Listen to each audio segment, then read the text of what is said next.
This is My First Job in Sports web series, presented by SBR Net, your comprehensive source for sports data to the academic community.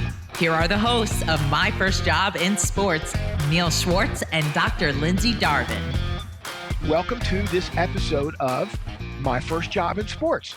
This is one of our Get in the Game special editions. When I talk about Get in the Game, it's an event that my partner Youssef Khan and I do in Baltimore, November 8th through the 10th. It's an amazing event to help students of color get jobs in the sports business. I like to talk about a little navigation, a little motivation, a little inspiration, and I've got some other thing that ends in TIOM, but I can't remember what it is. And I'm joined today by Dr. Tim Koba. Dr. Tim is an assistant professor. Did I get that right, Dr. Tim? Assistant professor of sport management at High Point University and director of one of our grad degrees.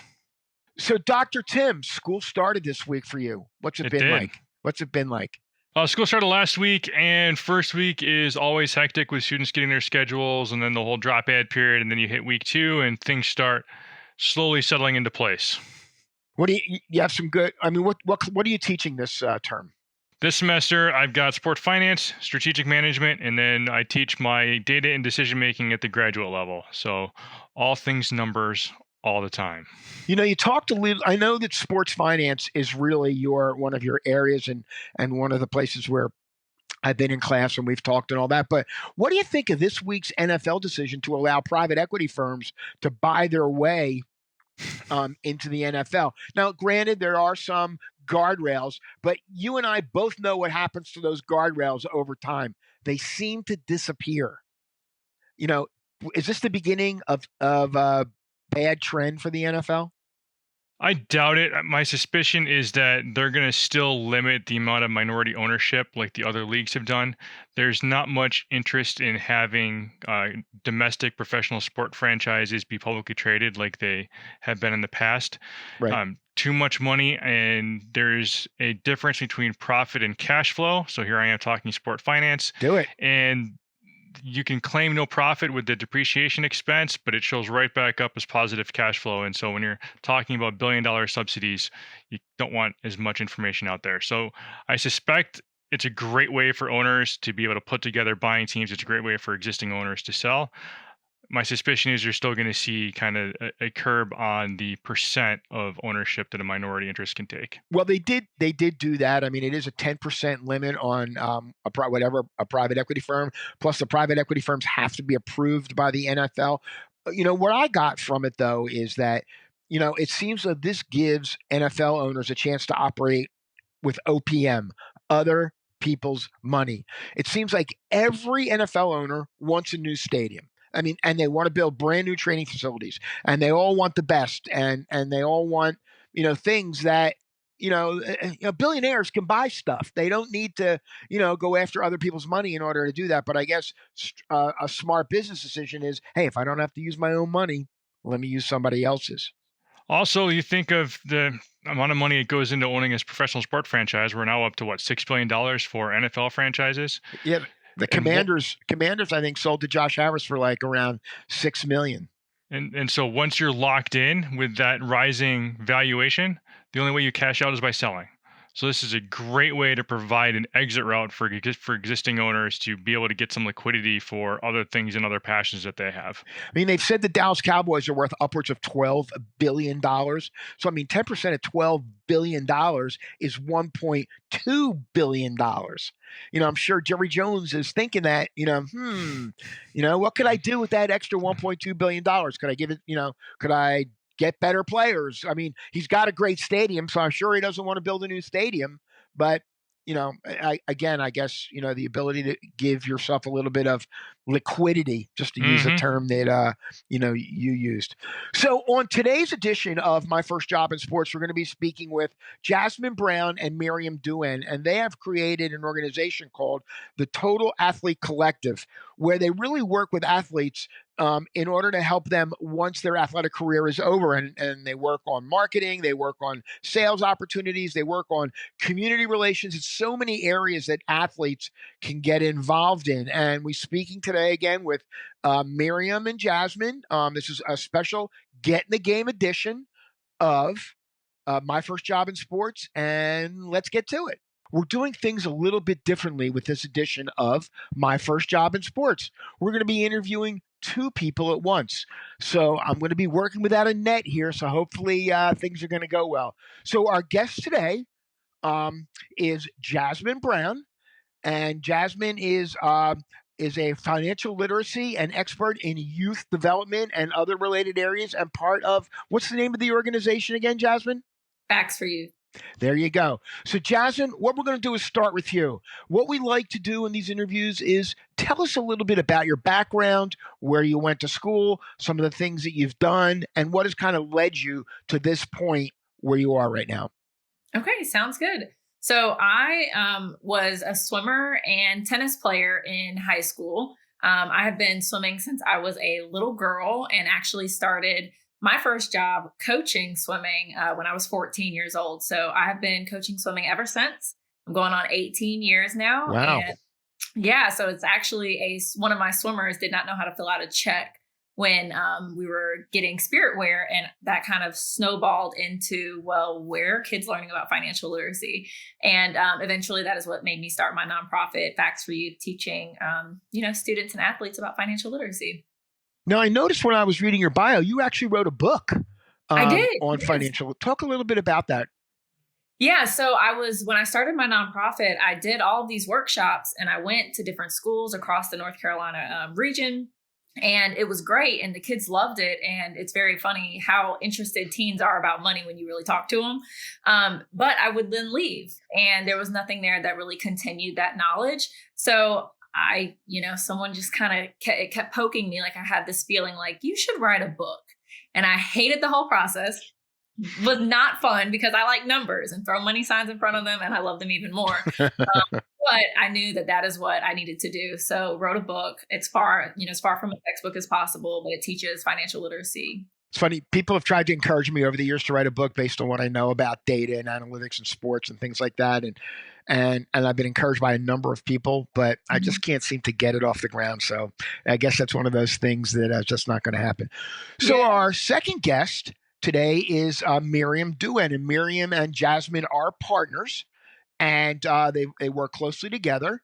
I met them, by the way, as we were talking to folks about our Get in the Game event. So Miriam, why don't you tell us a little bit about your background?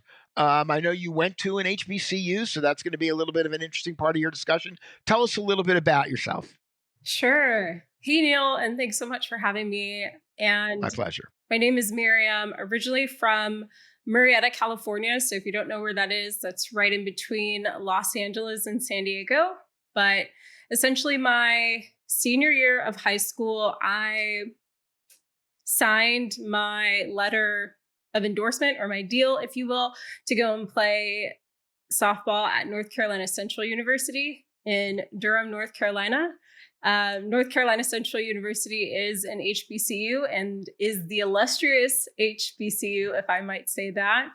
And while I was at Central, I did get my master's there. And so I played right field as a student athlete playing softball, and was highly involved in SAC, which is the Student Athlete Advisory Committee.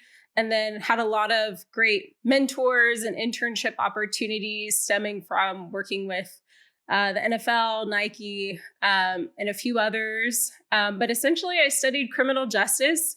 When I was recruited to go out there, I thought I wanted to be a lawyer. And so if you know Central, they've got a great law program, top in the nation, actually, even for HBCUs. And so took a look at the program. And when I first got there, I went around spring break. And so when I was there, they had so much going on, and it just really felt like home. And I had my teammates that were my future teammates, who then were my teammates, host me for that weekend, and just had a great, phenomenal time in Durham, which is a great place to eat food as well. And my second home, I'd like to say. And man, Neil, she's really pushing Durham over here. I'm over at High Points, making us look bad over here. I definitely feel Durham is the place to be. Aside from Central, I think it's a really nice place for entrepreneurism and startups. There's a lot of support out there from the community, and that was something I really fell in love with. And so I stayed and got my master's within public administration, and then played as a graduate student for my final year since I did graduate early. And then after that, began working in the DMV area as a change management consultant. And then from there, I decided to take a career pivot and get into tech. And so now I've pivoted from tech to now nonprofit and government contracting. So there's a lot of different experience that I have and try to share with others as best as I can. But that's just a little bit about me. Well, I am thrilled on today because I teach sport finance, and financial literacy is one of my favorite topics to be teaching. And right before you guys got on, I'm doing a corporate financial institute little certification. I'm cranking numbers, so I'm super excited for today. So Neil, you may have to stop me from talking today. So Miriam, I'm going to kick it off with you. And what role has sport played in not only your life, but in how you've approached your career progression? That's a great question. Sport has been... That was Neil's idea. Yeah. Sport has been a part of my life since I was 6 years old. And just thinking about it now, it wasn't until after college I stopped, or at least decreased the amount of time that I work out. But just the drive to work out just about every day, that really went into just how I interact with people from a team perspective. Being a leader is really big to me, but even better than being a leader, making sure that I'm being a mentor is also really important, since mentorship is really big for me. But sports is something that has contributed to my ability to work hard, my ethic. One of my greatest attributes, I think, is I tend to be the hardest working person, because I'm just in competition with myself. And with that goes into just my drive and my ability to get it done with work and to achieve results. That's something really big, especially when you're looking to, be in a job in any industry, is just, being a hard worker. But aside from that, being able to network, I think being competitive and being able to communicate effectively from on the field to off the field was a really big contribution to my experience as an athlete. So sports is just a really big part of my life, and I continue to pull skills from get it down in the mud to, making sure that when you're on, and making sure that you make a lasting impression. And Jasmine, same question. What role has sport played in your life and your career progression? So being a swimmer, we actually practice before school. And I think that my dad used to always say, like, with swimmers, or like in life, you either sink or you swim. So he thinks that all swimmers are like super productive and all that. But time management was the biggest thing for me, being able to wake up at 4:00 in the morning, even now as a coach, waking up at 4:00 in the morning for practice, and then going on about my day. It's definitely helped me with my typical, my 9 to 5. I run a daycare. I run my nonprofit. I've written books. I stay pretty busy, and everyone's like, how in the world do you do it all? And that's a good question. How in the world do you do it all? Time management. I'm really good. I'm type A. I love a planner. I have my entire calendar written out for me. And, I'm able to, being the entrepreneur that I am, I'm able to work at work and do other work, but always working. So again, you're watching and listening to My First Job in Sports from SBRnet, and really the focus of SBRnet is to help college students, that are currently in school learn how, folks in the business now, and learn skills and learn things that they need to know in order to help them get a job in sports. Miriam, I'm going to flip this over to you right now. But, when you sent me over your information, you sent me over a, like a fireside chat or information about something you've done where you talk about leveraging your personal brand in a digital space. That is something so important. In fact, something that we do really pay attention to at Get in the Game. Talk a little bit about that, and talk a little bit about how college students can do that or implement that kind of strategy. Absolutely. And so just a little bit of context, I'm also an entrepreneur by night, working with Jasmine, then also for myself with a few businesses that I have. Personal branding has been a really big factor in my success when it comes to entrepreneurship, and then also life as a college athlete. And some recommendations or some steps that I would recommend for athletes, students to really leverage their personal brand is, one, have confidence. And let me just say that I think most people don't really know what they're doing, but everybody is just faking it till they make it. And I know Jasmine and I laugh about that all the time, but it's so true.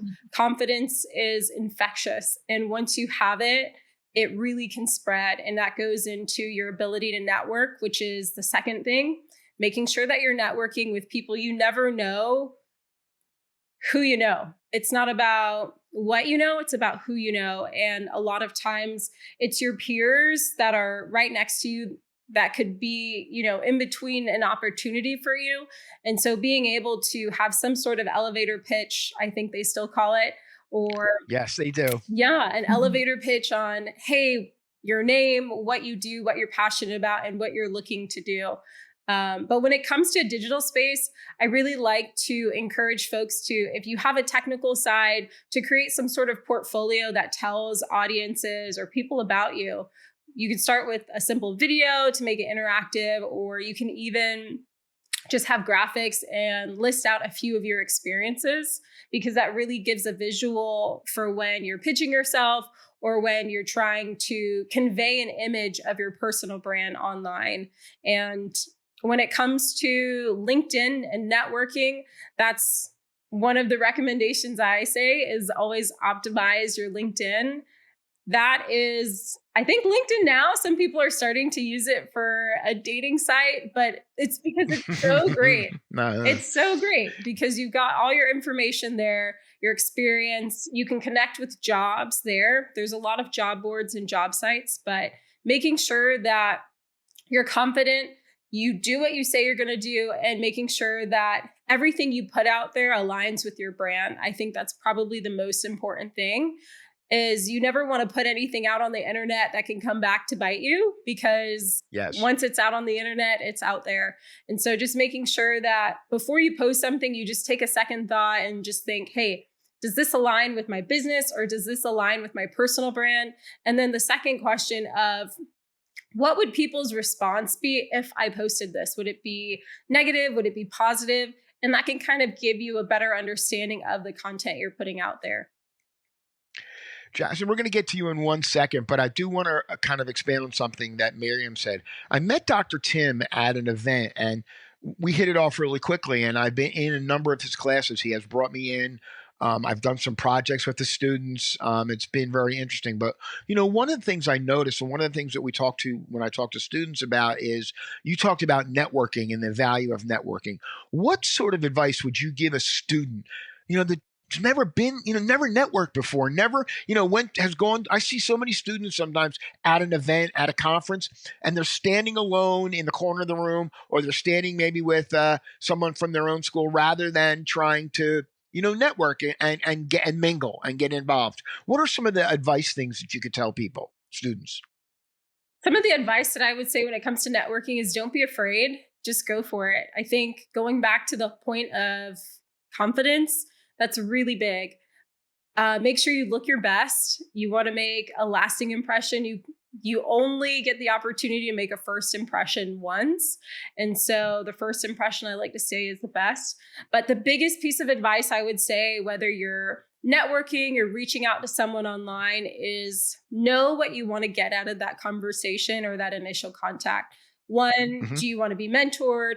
2, are you looking to grow? Are you looking to learn? 3, are you looking for a referral? If so, make sure that you're coming off as very genuine, but really have an idea of what it is, or an objective of what it is that you want from that conversation. Because once you have an objective, it's going to make the process a lot smoother. And then you can also be very upfront and genuine. I think everybody has that underlying understanding that, hey, networking is to create opportunities and is to propel folks. And like I said, it's not about what you know, it's who you know. So definitely dress for success. Don't be afraid and understand what it is you want to get out of the conversation.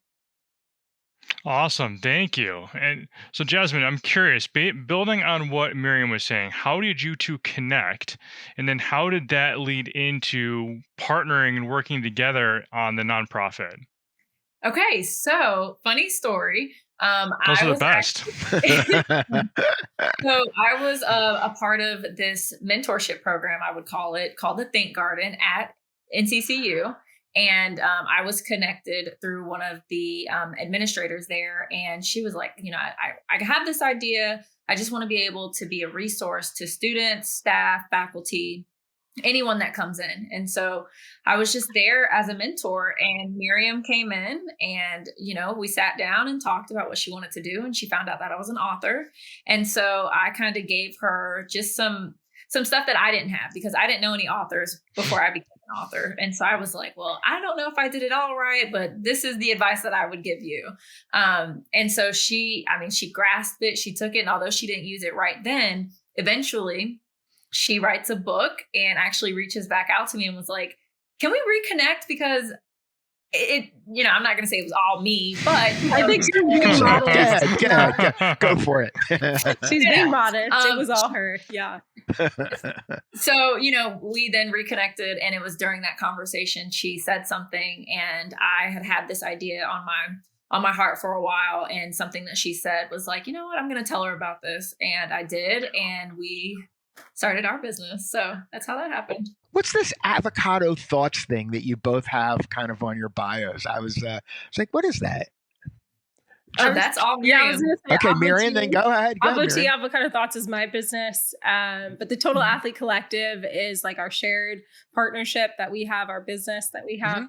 But Avocado Thoughts is a sustainable solution-based business that really focuses on providing resources and solutions to either businesses or individuals. So a lot of times, and similar to Jasmine being a mentor, I offer mentorship to small business owners, especially when it comes to learning how to strategically set up their business, depending on what their goal or objective is. And then also just kind of shedding light on things like marketing, especially because I think not studying business and then having to learn all that on my own was something that I'm really proud of and proud to share. But essentially with Jasmine, she was so modest. Oh my gosh. She took the time out to meet with me and literally gave me the playbook of how to self-publish. And because of her, I was able to self-publish my poetry book, Avocado Thoughts, and really make an impact. So again, it's not what you know, it's who you know, because I actually met her through one of my sorority sisters who runs that program at Central. So it was a great opportunity. And who would have thought this is where we're at? Dr. Tim talks about sports finance, and I've actually been in that sports finance class a couple of times. But I'm going to direct this to Jasmine, because Jasmine, one of the things that I can say that's been consistent, I graduated college, I don't even want to say this, but in 1979, and I have to admit, when I graduated school, I knew nothing about the financial world. I didn't, I remember when I worked for my first big company and I got these forms for something called a 401k. I didn't even know what it was. And I came from an entrepreneurial family. And so it wasn't as though, there wasn't some financial background or literacy. But tell me about, what sorts of things you can talk about with college students to help them understand, financial literacy once they get out of school. Yeah. So it's actually funny that I say everything's funny, don't I? My dad was a financial advisor for professional athletes while I was growing up. So I've always been around the topics of money, but also around a very heavy sports family. I have a picture of Dante Culpepper holding me on the field at a game. And so, but at the same time, it was very interesting to me to see the amount of athletes that go broke. And I didn't understand it. And it was something that I was very curious about. And talking with my dad and him, being a financial planner, when I got to high school or when I got to college, I was a business administration major with a concentration in finance and accounting. And I realized, even in taking those classes, I still wasn't really learning about personal finances, about budgeting, about money management, about credit and investing and all of that. So I had learned all of that from my dad. And that's a luxury, and not a lot of people have that. So when I started my nonprofit, I really just wanted to get down to the basics. So every workshop that I do covers money management, money coming in, money going out, Do you know what you're spending your money on? And a lot of, college teenagers don't really understand that how much they're spending on food or gas or whatever, because, they're not really checking it every day. So that's a main topic. Obviously, that's the basics. And then I also cover credit, investing, and just kind of try to bring it to them on a level that they understand, right? I think, unfortunately, when we think about finance, we think older white men. But, when I can bring it to them, I look how I look and I throw a rap song on or something, I really get them interested in it. And then give it to them to where they're like, okay, this isn't as bad as I thought or as hard as I thought. And I can get into investing, or I can, I don't have to be afraid of credit and stuff like that. So that's kind of where I start with, and it's where my niche is. So I get asked this all the time by students, and then in various aspects, they're always asking me, what piece of financial advice do you have for someone my age? So I'm going to kick that to you, Jasmine. And what piece of information do you have for college students that are wrapping up their collegiate careers and looking to start in the professional world? I have a couple. I'll stick to two. The first one is, so I developed an app called the Money Feed. The idea behind that is you check your social media feed every day. You need to know where your money's going. So your money feed is knowing, how much is coming in and how much is going out, and kind of putting a value to each of those dollars. And then also paying yourself. So making sure that you're saving. But in my children's book, I start off by saying that my dad is a financial advisor, and they're like, what's that? And I say it's like a doctor for your money. So also having a professional, if it's not you, but someone that you trust, that can kind of keep, make sure the I's are dotted and the T's are crossed, because it's okay not to know everything about finances, but it's not okay to not have somebody that you trust, like looking out for your money for you. Jasmine, one thing I'm curious about though is you talked about this app. Where's this app available? Here, this is the shameless plug part of that answer. So it is available on the Google Play Store and the Apple Store. It's called the Money Feed. It just came out last month. So I'm very excited about it. It's something that I wanted as just a basic budgeting tool for teens. So if you, I found a lot of kids don't even have bank accounts yet. So this is something that, even if you don't have a bank account, you can use. You type in, your expenses, your income. It gives you a graph of where those expenses are going. You kind of see, wow, I spent that much money on food and, not enough on saving. So really kind of just starting at the basics and getting to know, where your stuff is going. That's terrific. Thank you. I think a part of that, Jazz, that she touched on, but is so important, especially as you're growing up, is to pay yourself. I like to say pay yourself first, because not only do you need to pay yourself first, you also need to invest. So rather than thinking about, oh, I'm going to save my way to retirement, which is completely false, you need to invest your way into retirement. So definitely like really good stuff there. Make sure you pay yourself first by investing in yourself and investing in your future.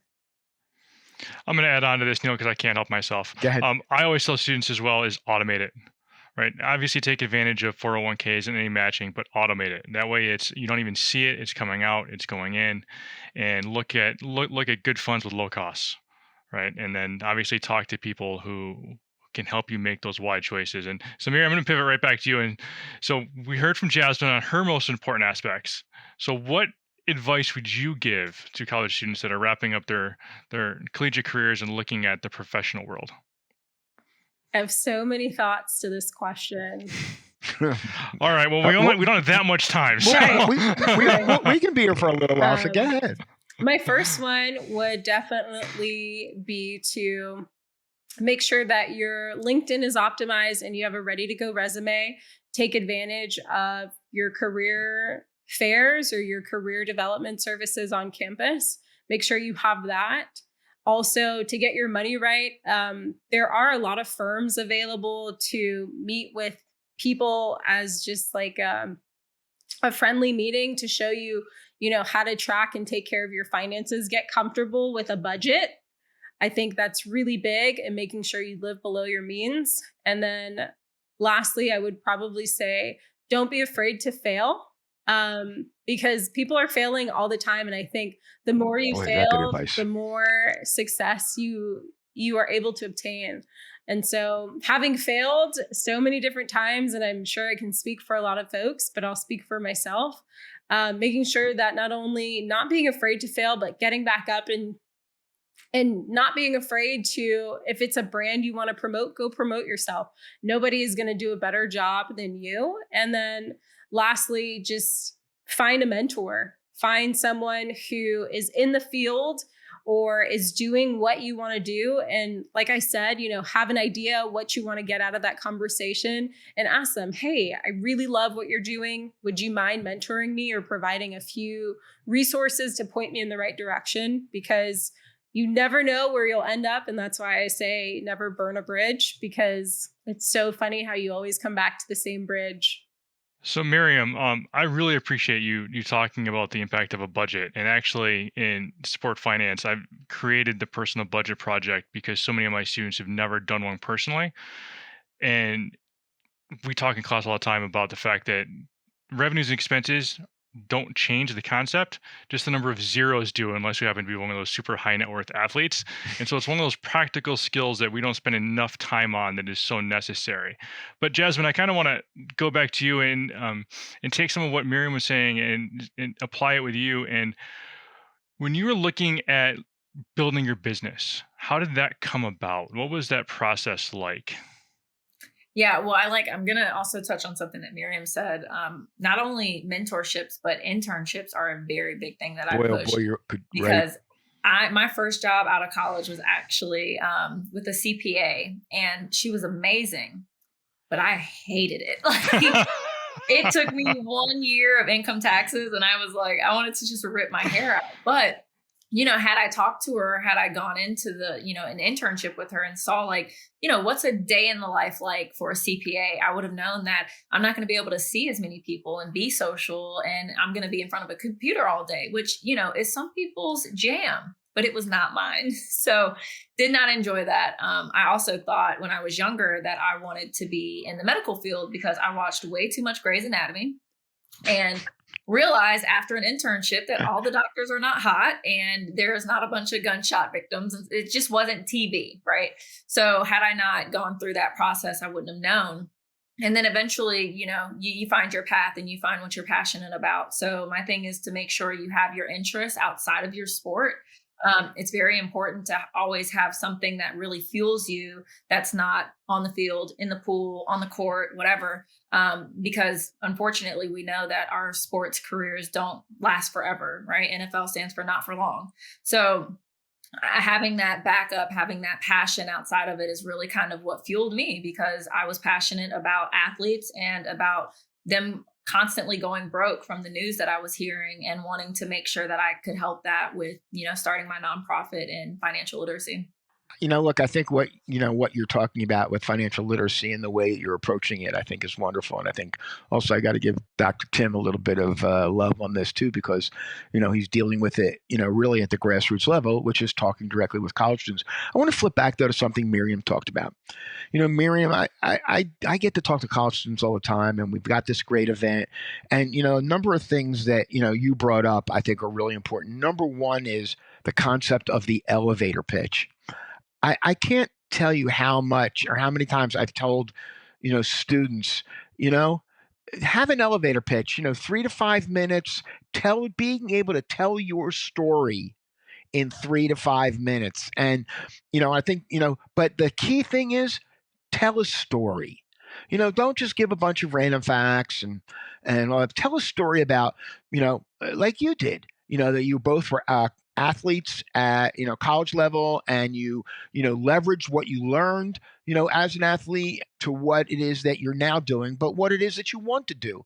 So how do you advise students on this elevator pitch situation? And then we did talk a little bit about networking, but where are you on telling a story, I guess is what I'm trying to say. Yeah, telling a story. And I think I learned how to create the best elevator pitch, as Jasmine mentioned, through an internship.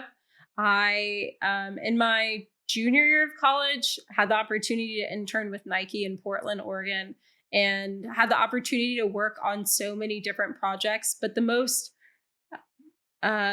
satisfying project that I worked on was a mentorship program with the Jordan brand. And as you can see, just like for context, I'm taking you back to a story and sharing my experience with you. That's kind of how you want to include your elevator pitch, right? You want to be able to grasp the audience's attention by talking about something that might be really interesting, right? Like, so many people love Nike. It's one of the most prominent shoes in the world. And being able to not only pitch my ideas, but my program to the VP and the president of the Jordan brand, to Nike, and being able to take that experience with me, I was able to share that with other students and other student athletes of how important it is to get comfortable talking about yourself. I know there's a lot of introverted folks who don't love talking about themselves, but that's something you have to be comfortable doing, because nobody is going to tell a better story than you about you. And so making sure that you include what you're passionate about, what you're looking to do, what you specialize in. And then maybe like when it comes to a job, incorporating numbers, because data is so important. Like, okay, I produce results by this amount, by a quantitative and qualitative approach, which for context, that took me a really long time. Talking my language, Yeah. Miriam. You're talking my language here. I am, I am, as my daughter calls me, my dad is the oldest data geek, sports data geek, so I got But it. it took me a long time to really grasp the concept, like putting it on my resume, quantitative data and qualitative data. And so just to break it down, right? Like if you're giving out a survey, the qualitative, so the quality would be like the responses of someone's feedback, in the sense of like, okay, yeah, I thought this was a great program. And then the quantitative, the quantity, like the numbers, when you think about it, is the amount of responses or the rating of the responses. And so being able to include those types of data in your approach, in your resume, you're going to need to be able to talk about yourself. So why not talk about the results you achieve? Because I always like to say, numbers don't lie. People do. Numbers don't lie. You're right. And so, Jasmine, we've heard a little bit about the importance of networking and mentorship, and you being a mentor to Miriam and Miriam being a mentor to others. And so, was there a mentor who played a role in you? And when you were doing those internships, was there an aspect of that where you were working with someone to help kind of craft what your future might look like? Yeah, I would definitely say that my dad was my first mentor, just, being the financial advisor that he was, and he used to quiz me on stock symbols when I was like 7 years old and hated it at the time, couldn't go play outside until I can tell him the Apple stock ticker or whatever the case is. But APL, by the way. I just sold stock. I just sold a bunch of stock this morning, actually. Did you? But yeah, so it's one of those things where it stuck with me. Those are vivid memories that I have of not being able to go outside until I could tell him some, certain stock tickers.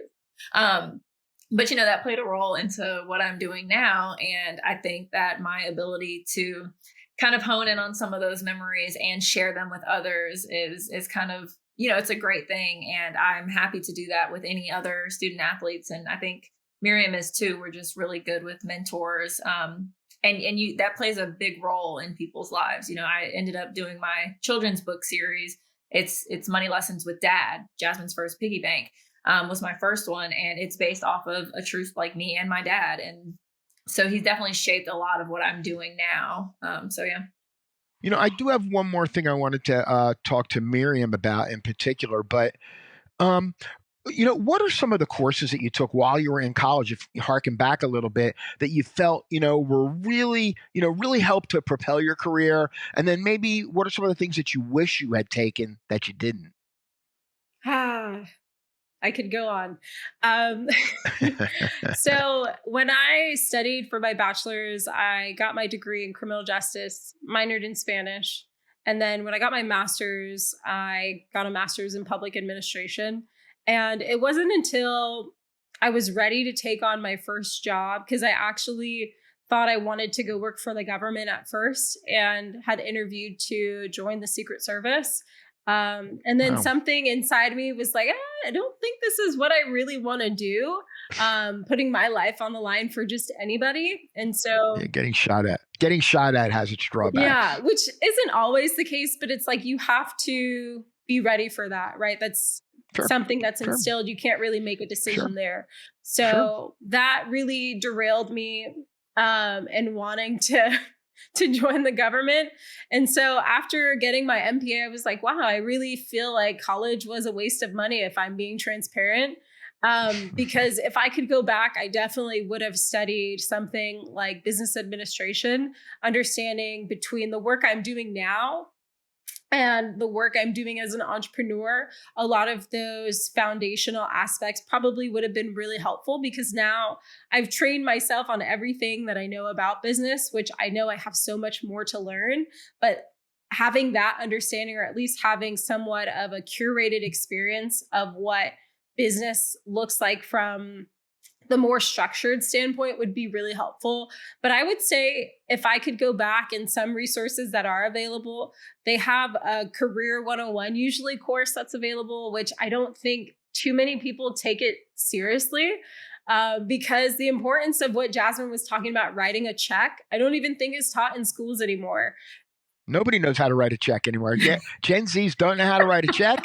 They don't know how to mail a letter. They don't know how to, God forbid, send a thank you note, or email follow-up, I can email go on correspondence and communications. I think a really good degree, especially if you're looking to just like go to college, get a skill, and really think about what you want to do, I would say that's my first recommendation. Because if you're not really wanting to go to be a doctor, a lawyer, have some type of business acumen, accounting things, or maybe like communications, I would tell you to reassess and make sure that, you're paying and getting your money's worth.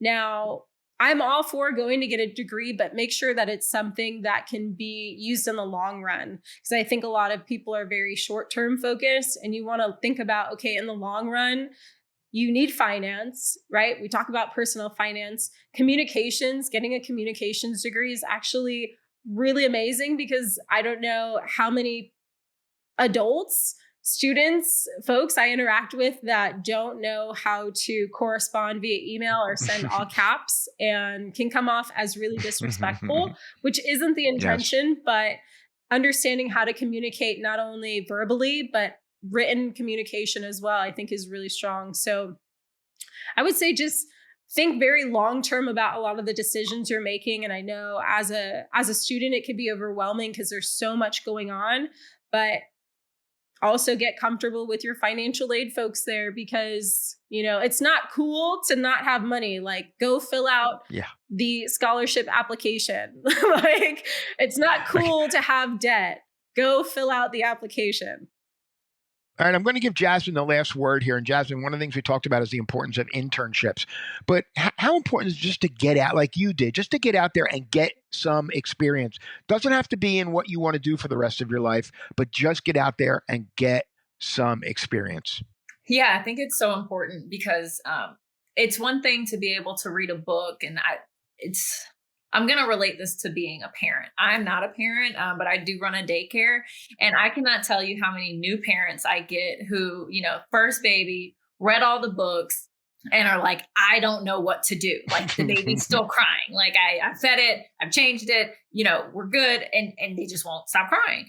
So it's one of those things where you really some things you don't learn until you just throw yourself into it, give it your all. If it doesn't work, like Miriam said, it's okay to fail, sure. But it's better to have tried than to wonder what would have happened if. And so I do think it's very, very important. And just like Miriam was talking about, I'm also one that does not push degrees. I don't think you can talk about financial literacy and push college. So trades, there are trade school certificates that you can get to kind of get your foot in, dip your foot in the water. I'm gonna use a swimming analogy, right? Yep. Get your feet wet a little bit. Sure. So I think it's vital. So I want to thank Jasmine Brown and Miriam Duen from the Total Athlete Collective, as well as other entrepreneurial areas. I do have to relate one quick anecdote and something that you both said, but I can't stress this enough. There's nothing wrong with failing. There's nothing wrong with not succeeding. One of the lessons I learned from my father very early on was, if you want to learn how to be a good winner, you have to fail in order to appreciate how good winning feels. And you know what? He's been right all this time. Go figure. So Jasmine and Miriam, I want to thank you both for being on My First Job in Sports. Thanks, Neil. Thanks, Dr. Tim. Thank you for tuning in to this edition of My First Job in Sports, presented by SBR Net. You can check out the video version on the SBR Net Video Corner on YouTube. You can also catch the audio version on all major podcast platforms. Just search for My First Job in Sports. My First Job in Sports is produced by Brad Mabey. You can connect with us on all social media platforms, including Twitter, Instagram, and LinkedIn, or check us out at sbrnet.com. Thank you for tuning in.